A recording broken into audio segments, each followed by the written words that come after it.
Welcome back, Truth Seeker. It is Tuesday, January 16th, 2024. And I want to talk about one of the hit shows on Netflix to start the year. It released January 1st of this year. It's Fool Me Once by the author Harlan Coben. It's his ninth book that's been made into a Netflix series. And this particular book, now series, is of great interest at this moment in history. And that's because what it's about is a very wealthy pharmaceutical company who is killing people that are finding out the truth about their drugs because their drugs are harmful and have very bad side effects. They kill people, they make people have suicidal ideation. And again, they're trying to protect their name and their brand, so they take out the people who are a threat to their company. And one of the plot elements is a detective who's looking into murders connected to the family is going through some horrible ailments. He continues to black out and pass out, and he's dying. He's deteriorating. He can't operate a motor vehicle anymore because he'll just pass out at the wheel and crash into things. And he doesn't know what to do about it because the doctors have no clue what's wrong with him. They just can't figure it out. And in his investigations, he comes across a conspiracy theorist. That's how he's dubbed in the show, who is focused on exposing this pharmaceutical family and the ills of their drugs. And after the detective thinks about what the conspiracy theorist is saying, he realizes he's on that family's drugs. And he realizes when he stops taking them, all of a sudden he's a whole lot better. So sorry to ruin the show if you haven't seen it. You can still watch it and get a lot out of it. But the ironic thing about how we found out about this show is, sweet lady, a lot of her coworkers right now, they're battling cancer. They're dying in their sleep. Another one's sick every other day because he can't figure out what's going on with his stomach and his intestines and why he keeps, leaking out of his butt, and he's feeling embarrassed. And he's been at home a lot, and he found this show, and he told sweet lady she should watch it. And after we watched it, I'm like, I wonder if he's thought about anything, because this guy's always the first to go out and get the flu shot or any shot that comes out at work. And so I'm like, I wonder if any light bulbs might be going off in his head. But anyhow, watching this series, I decided to look a little bit into the author, and, he's friends with Chris Christie, so he's connected in political circles. And he just happened to go to school at Amherst with Dan Brown. And I thought, wow, with Dan Brown, who wrote the Da Vinci Code about the Illuminati. And remember, in that Da Vinci Code series, one of them is Inferno, about a billionaire who has a plan to depopulate the world with a virus. And remember what day Inferno came out? Came out on Bill Gates' birthday. The same Bill Gates, who at his 2010 TED Talk said something that you're not allowed to repeat on the YouTube platform. They're just so protective of it. You can't repeat what Bill Gates said. It's medical misinformation, to quote him. But if you've never seen Bill Gates' 2010 TED Talk, Innovating to Zero, it's a little less than 30 minutes long. You really should watch all of it. But to hear the line you need to hear, I think it's around the 5 or 6 minute mark. It's somewhere right around there. It's pretty early on. But he's talking about how we can reduce the Earth's human population, and you would never believe what number one is on his list for how we can reduce population. It was similar to something like if we do a good job with space needles. You know how he lives up in Seattle, where the world's biggest needle is. It was something like that, if you want to go listen for yourself. But yeah, if you've never seen the Da Vinci Code, they've been made into, they were books. If you haven't read them, they've also been made into movies. Again, one of them, Inferno, it did come out on Bill Gates' birthday. And let's not forget that series stars Tom Hanks, born in 1956. He supposedly got the first celebrity with the cooties virus while filming the movie about Elvis, the same Elvis who got the polio vaccine back in 1956. We're going to hit the 56 piece here with Harlan Coben in a second. But of course, Dan Brown turned 56 in 2020, the year of COVID, the year Bill Gates' wife turned 56 on the Jesuit order's birthday, because she has the same birthday, from a family of Jesuit priests. Again, if you don't know about the Da Vinci Code, it's about the Illuminati and the Catholic Church and some other things. But yeah, Harlan Coben, who made this Fool Me Once. And I just love that title too, because everybody's about to get fooled again. They're preparing for Disease X right now. The pandemic treaty's on the way, also being brought to us by Bill Gates and the World Health Organization. Fool me once. It's a big, sick joke on us, you guys. Fool me once. No, the American people, they've been fooled about 10 million times and they continue to get fooled. Look at them all freezing their asses off in Iowa to participate in the latest rigged election. 56,000 people supposedly voted for Trump. The guy who was in office when COVID went down 56 years after his Jesuit education began at Fordham in 64. But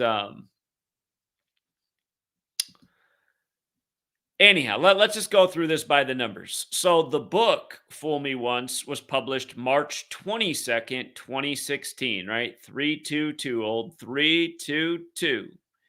Remember, the founder of the Illuminati, he died on the 322nd day of the year. 322, special number, relates to powerful secret societies like Skull and Bones, relates to Genesis 322. Touch more on the Genesis 322 in a moment. The tree of life, knowing good and evil, and how it related, that verse, very specifically to Harlan Coben, who wrote this book in the year it released.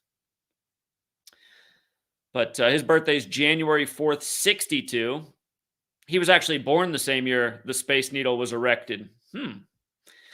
That could be coincidental. But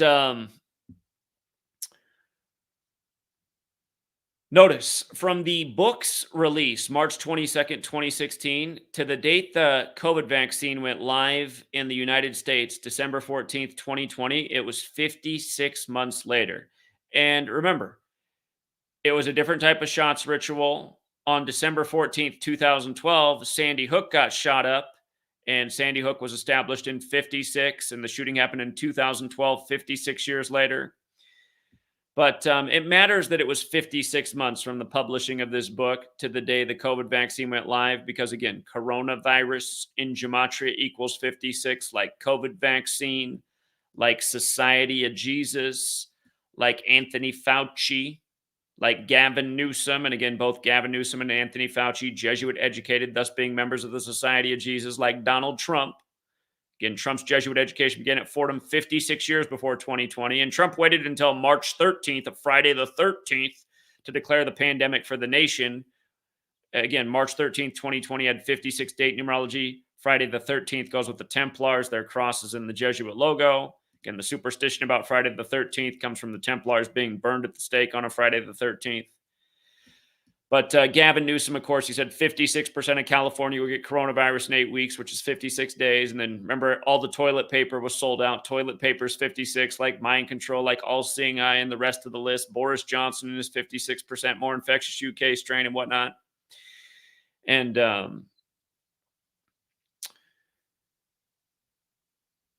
56, just so big with the pandemic. To come back to this thumbnail, the vaccine actually started a little bit earlier in the UK. Maggie Keenan and William Shakespeare were the first two vaccinated people in the world, supposedly in Coventry, a word that has to do with social isolation, like what they tried to do everybody who didn't go along with the scam. But remember, let's not forget that Maggie Keenan equals 56, but from her vaccination to the death of Captain Tom was 56 days later. He's a big celebrity over in the UK. He was known for the Burma campaign, which also equals 56. And Burma's government collapsed the day before Captain Tom died. And again, Captain Tom died 201 days after being knighted by the Queen, going with the whole event 2-all-1 thing. And then the Queen died 201 days later after her diagnosis, and royal family equals 56. And of course, Charles was knighted on May 6th, or not knighted, but coronated. His coronation was May 6th. Anyway.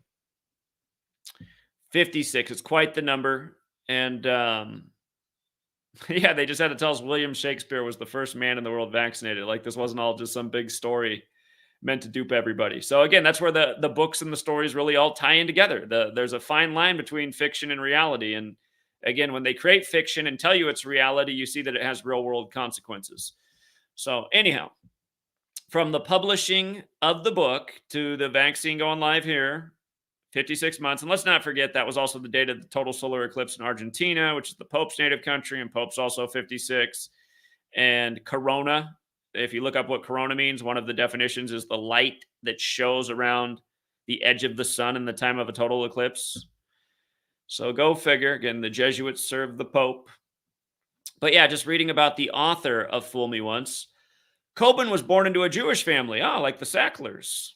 I almost felt like this story was about the Sacklers. Again, they're the Purdue Pharma Oxycontin for Life family. Coben was born into a Jewish family in Newark, New Jersey. And don't you guys love how right when they're like phasing out Oxycontin, they're like, we got something even more lethal, fentanyl. It's the way these people work.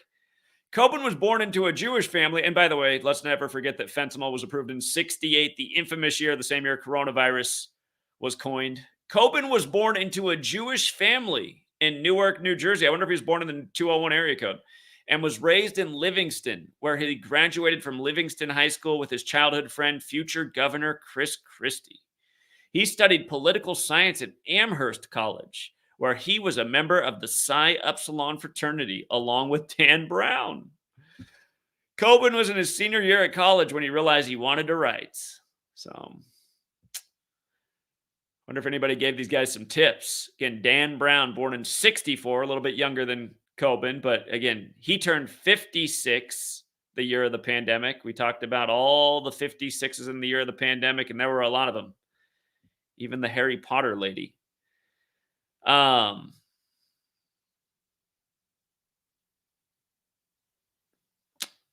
yeah, Inferno. That one came out in 2013, the same year Utopia came out.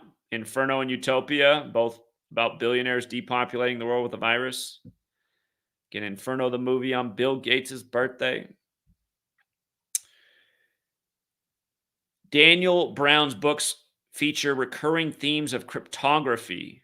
And it's kind of where what we talk about fits in. Art and conspiracy theories.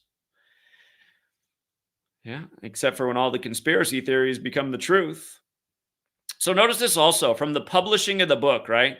The book was published March 22nd, 2016. From the publishing of the book to the release of the Netflix show was 93 months later. 93 months. Harlan Coben, 93. Order of Illuminati, 93. That's what the Dan Brown series is about.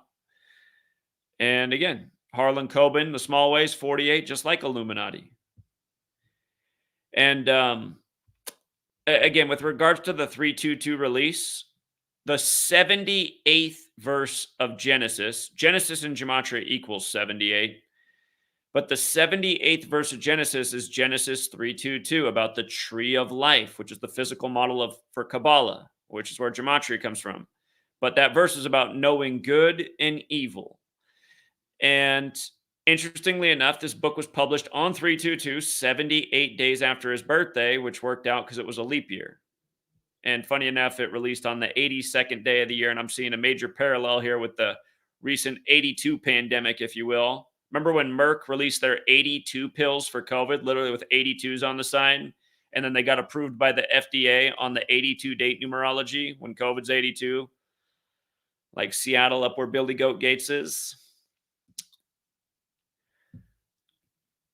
But anyway, it was 78 days after Harlan Coben's birthday. Again, Genesis 78, like Jesuit.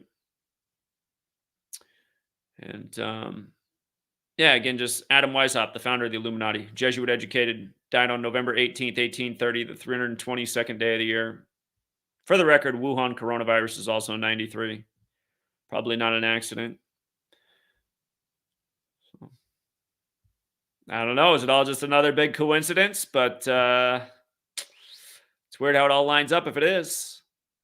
Especially when a lot of people, the health consequences are starting to hit home.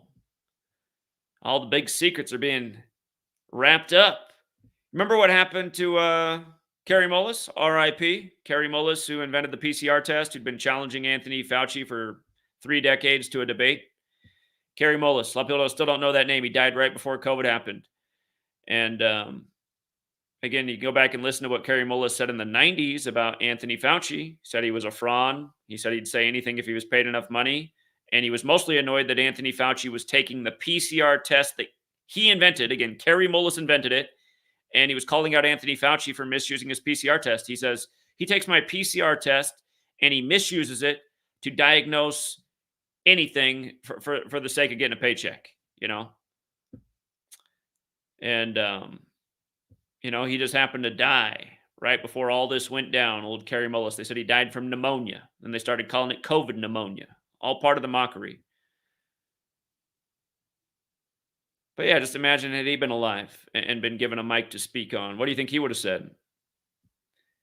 If you do not know who Kerry Mullis is, look him up. Look up what he said in the 90s about Anthony Fauci and what he thought they were doing with what was new at the time, HIV, AIDS, what he saw going on there, the shenanigans.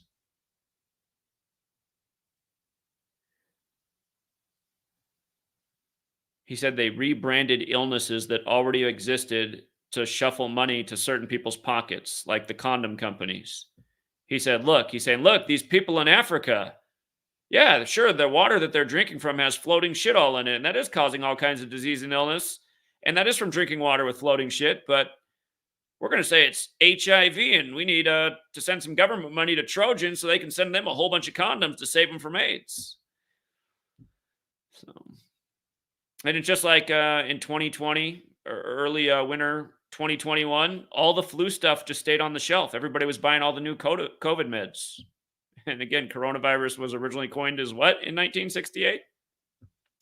Look it up. You'll find it was coined as seasonal flu. And Google's done a real good job to take down videos like mine stating facts and calling it medical and misinformation when all I'm stating are absolute facts.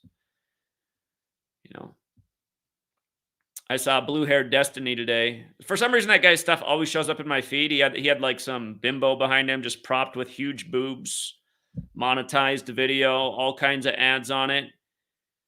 Just talking nothing but bullshit out of his ass, how he's been pegged by 50 guys and he likes it. It's like you can use a woman as a prop in your background to get views, and that's okay, but calling out facts, that's not. Calling out serious agendas that cost people's lives, like all the young people seemingly around Sweet Lady right now. She's like the only one in her age group who doesn't have a health ailment at this point. And we'll keep that under wraps why that is. Luckily, she's got yours truly in her life, but anyway. Isn't it all so amazing how it all lines up? Okay. All right. We'll keep it short and sweet, Truth Seeker. Again, thank you to everyone who hits the like and the share. And until next time.